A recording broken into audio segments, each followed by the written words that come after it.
कसे आहात मित्रांनो, मी आपला इंस्टाग्राम तुम्हाला करतो राम राम। तर मित्रांनो, मी आज बनवणार आहे अंडा बिर्याणी। सगळ्यात पहिले तर ना अशी 6 अंडी उकडायला ठेवली आणि त्यावर ठेवलं झाकण। म्हटलं आता अंडी उकडू द्या, तर आपण बिर्याणीला लागणार तांदूळ धुवून घेऊ। मग तांदूळ वगैरे धुवून घेतला आणि आता तो उकडायचा म्हटल्यावरती त्या कढईत घेतलं थोडंसं पाणी, त्यात ओतलं थोडंसं वरून तेल, थोडं चवीला मीठ टाकलं आणि वरून पिळलं लिंबू। मग लगेच ना इकडे लसूण वगैरे सोलून घेतला आणि रेडी केली आले लसणाची पेस्ट। मिरचीला अगदी प्रेमाने कापून कांदा टोमॅटो आहे ना चांगला उभा आडवा चिरला होता। तोपर्यंत ना इकडे आपली अंडी देखील उकडून तयार झाली होती। मग त्यांना घेतलं सोलायला आणि एक एक करून ना सगळ्यांची टारपाली काढली। मग काय त्यांना लागलं ना गार वाजायला, आपण तांगडं घातलंच होतं, मग काय गार लागायचा विषयच नाही। मग त्या उकडलेल्या अंड्यांना मधोमध चिरून घेतलं आणि त्यातलं बलक आहे ना हे असं बाजूला काढून ठेवलं आणि त्याची घेतली असे उभे खाप करून।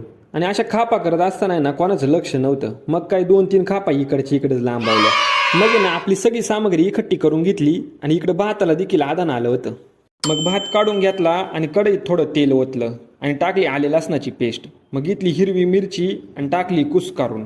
मग आपण उभा आडवा चिरलेला कांदा आणि टोमॅटो टाकला आणि मंद गॅस त्याला थोडंसं हुरसाळून घेतलं। आणि मग आली आपल्या झणझणीत मसाल्यांची बारी। हळद, मीठ, मिरची, धने पावडर हे सगळं असं व्यवस्थित टाकून घेतलं आणि मग घेतले आपण केलेले अंड्याचे काप। त्यांना मात्र प्रेमानेच मिळून मिसळून घ्यावं लागते बरं का। आणि इकडे घरचे बघत होते या शिवाची भांडणं आणि हिची भांडण राडे भांडणं ना आपल्याला काही एक इंटरेस्ट नाही। आणि सध्याच्या जी मराठीवरच्या मालिका आहेत ना आपल्याला डोक्याबाहेरचा विषय। इकडे मी माझी सगळी रेसिपी ना रेडी करून आपली अंडा बिर्याणी तयार झाली होती। मस्तपैकी आता या बिर्याणीवरती ताव मारतो।